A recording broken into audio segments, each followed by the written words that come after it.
जय हिंद, नमस्कार दोस्तों, मैं हूं चंद्रिका कुमार और आप मेरे साथ देख रहे हैं अपडेट विद सीके। आज की इस वीडियो में हम लोग बात करने वाले हैं झारखंड के एक ऐसे व्यक्ति के बारे में जो हमेशा चर्चित पे रहते हैं और वो डुमरी विधायक हैं।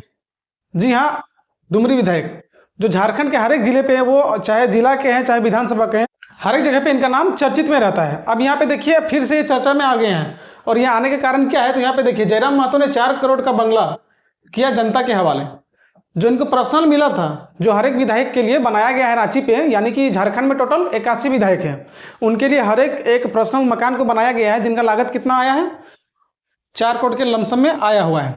तो ये घर को क्या कर दिए कि जनता के हवाले में कर दिए हैं। अब कैसे किए हैं और क्यों किए हैं, हम लोग आगे बात करने वाले हैं। तो चलिए वीडियो को शुरू करते हैं। जयराम महतो को रांची में आवास संख्या 14 आवंटित किया गया है। यानी कि जो सभी विधायकों के लिए वहाँ पे फ्लैट का इंतजाम किया गया है, उसका हर एक फ्लैट का एक कोड है। तो जयराम महतो कोड क्या है, वो है 14 यानी कि 14। यहाँ पे देखिए यह बंगला सरकार द्वारा 81 विधायकों के लिए बनाए गए परिसर का हिस्सा है।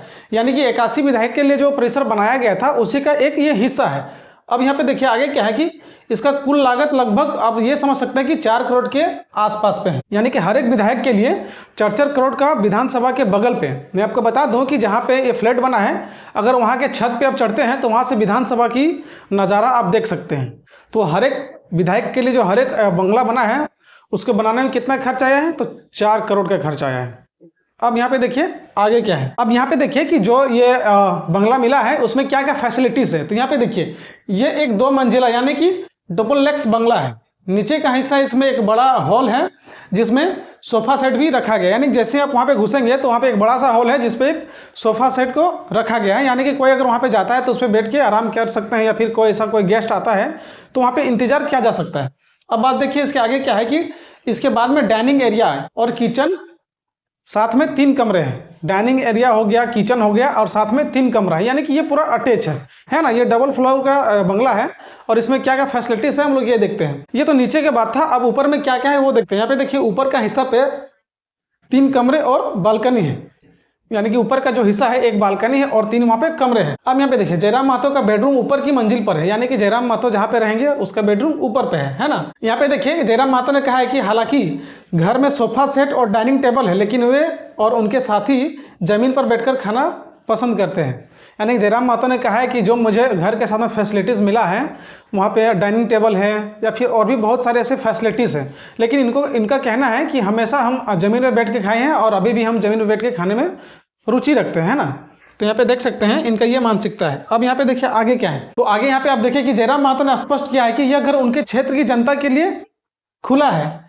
यानी कि अगर इनके क्षेत्र से कोई भी जाते हैं रांची तो हमेशा उनके लिए खुला है। और यहाँ पे जैसे अगर आप जाते हैं कभी रांची, तो अगर आप जयराम महतो के फ्लैट में जाएंगे तो वहाँ पे क्या क्या आपको फैसिलिटीज मिलने वाला है, और जयराम महतो ने खुद कहा है। तो चलिए हम लोग यहाँ पे देखते हैं। तो उन्होंने कहा है कि जो लोग रांची आकर होटल में पैसे खर्च करते हैं, यानी कि जो लोग रांची आकर के अपना पैसा खर्च करते थे, कम से कम उनका वो तो बचेगा, ये जयराम महतो का कहना है ना। अब यहाँ पे देखिए आगे क्या है, वे अब मुफ्त के बंगला पे रुक सकते हैं, बस शर्त यह है कि उन्हें खाना खुद बनाना होगा, राशन का व्यवस्था भी हम कर देंगे।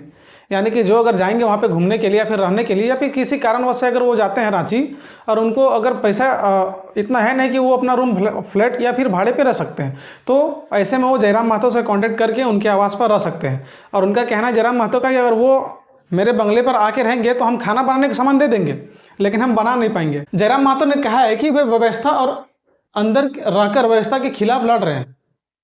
जिस व्यवस्था पे अभी है उन्हीं के खिलाफ जयराम महतो लड़ रहे हैं। अब कैसे लड़ रहे हैं तो वो जानते हैं। तो यहाँ पे देखिए उन्होंने चुनौती दी है कि यदि उनका अपना निजी घर पैतृक गांव में इतना आलीशान होगा तो लोग उन्हें अगले दिन से वोट देना बंद कर देंगे। यानी कि जो बंगला मिला है रांची पे, अगर ये बंगला बन जाए, जयराम महतो के घर कहाँ पे है, तो चाची पे, अगर वहाँ पे ये बना लेना तो लोग वोट ही नहीं दे पाएंगे। लेकिन ये घर जो मिला है इनको, ये सरकार ने इनको दिया है और ये 5 साल के लिए अभी यहीं पे रहेंगे। यानी कि हर एक विधायक का कार्यकाल 5 साल का होता है। यानी कि 5 साल तक अब कोई भी विधायक जो बन गए हैं वो वहाँ पे रहेंगे, और वही अगर वो फिर 5 साल के बाद अगर हटते हैं तो उनके जगह पे कोई जो जीतते हैं उनको रखा जाएगा, है ना। अब यहाँ पे देखिए तो उन्होंने क्या कहा है कि यदि विधानसभा अध्यक्ष चाहे तो इस आवास को नीलामी कर सकते हैं और उस पैसे को इस्तेमाल राज्य के संकट में किया जा सकता है। यानी कि जो घर मिला है उसको अगर चाहे तो भविष्य में नीलामी कर सकते हैं। अब यहाँ पे देखते हैं तो जयराम महतो ने बताया कि उन्हें विधायक के रूप में जो भी वेतन और भत्ता मिलता है वे उसे जरूरतमंदों को और जनता को मदद में खर्च कर देते हैं, है ना। यानी कि जो जयराम महतो को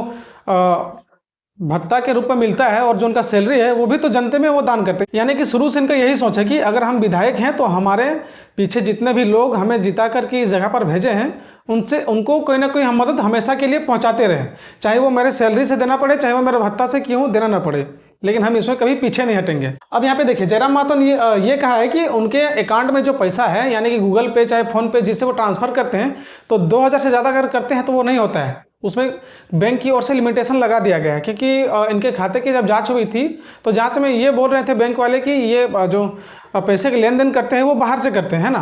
तो इसलिए कुछ बैंक का अपना लिमिटेशन है जिसके चलते जयराम महतो 2000 से ज़्यादा की ऑनलाइन ट्रांजैक्शन नहीं कर पाते हैं। तो उस समय क्या करते हैं वो कि 2000 से ज़्यादा किन्हीं को मदद देने का रहता है तो वो चेक काट करके दे देते हैं, है ना। ये आप लोग वीडियो में देखे होंगे। अब यहाँ पे देखिए आगे क्या है।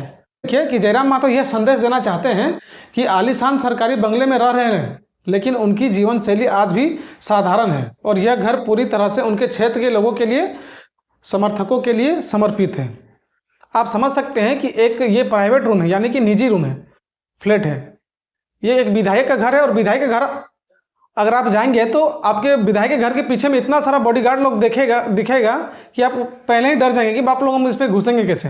लेकिन जयराम महतो एक ऐसे इंसान है जो ये आम आदमी की तरह रहते हैं, यानी कि इनका वेशभूषा, पोशाक, पहनावा में कोई डिफरेंस नहीं है। अगर आप इनके बगल में खड़ा रहेंगे तो आप ये महसूस नहीं कर पाएंगे कि हम एक विधायक के बगल पे खड़े हैं, क्योंकि इनका एटीट्यूड एकदम जीरो है।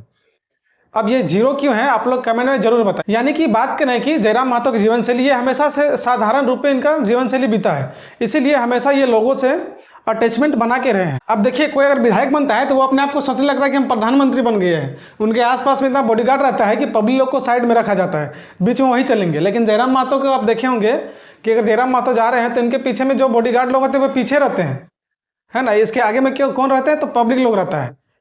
यानी कि इन पर कोई किसी भी तरह का भेदभाव नहीं है, ये आप लोग खुद ही समझ सकते हैं। अगर आप लोग चाहते हैं कि हमेशा इसी तरह के वीडियो आपके पास पहुंचते रहें तो हमारे इस चैनल को सब्सक्राइब जरूर कीजिएगा, साथ ही इस वीडियो को शेयर करें। मिलते हैं इसी तरह की वीडियो में, तब तक के लिए जय हिंद, जय भारत।